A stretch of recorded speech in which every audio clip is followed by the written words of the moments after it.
Hello, I'm John Bachman. A crash just outside of Washington, D.C. has killed at least 3 people on board a private jet, but new info means there could be more fatalities here. Fire officials also now say at least 3 people who were on the ground are still unaccounted for. The jet crashed into a house, and the 3 confirmed deaths so far were all on that plane.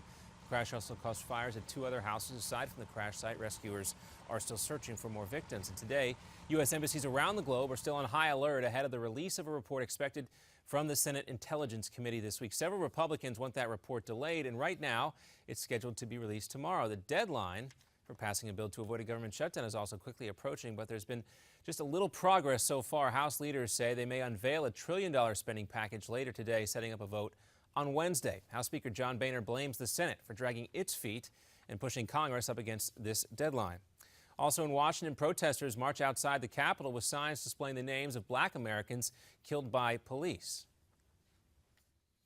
We declare that Black Lives Matter. We declare that... Nearly 24 demonstrators gathered early this morning calling for a human rights investigation of police violence.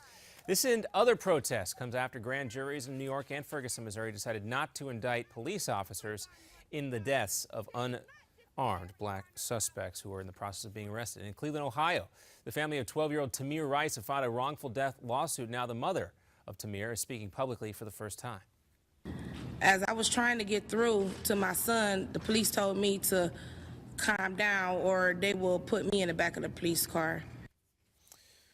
Well, she also says that police threatened to put her in that car unless she calmed down. Police shot Tamir Rice after responding to a 911 call that said someone was waving a gun around in a park. That gun turned out to be a toy, but the orange safety tip had been removed. And a senior al-Qaeda official is denouncing the beheadings carried out by a rival terror group.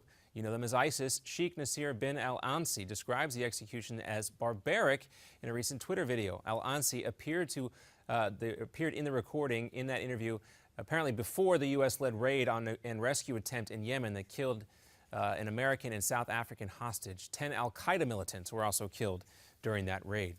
And a Russian defector claims a female spy was ordered to seduce Edward Snowden to try and keep him in Moscow. This new report comes from the Sunday People. And it says the Russian spy named Anna Chapman was told to get involved romantically with Snowden as a way of convincing him to stay in Russia, where top security officials could then question him about U.S. cybersecurity.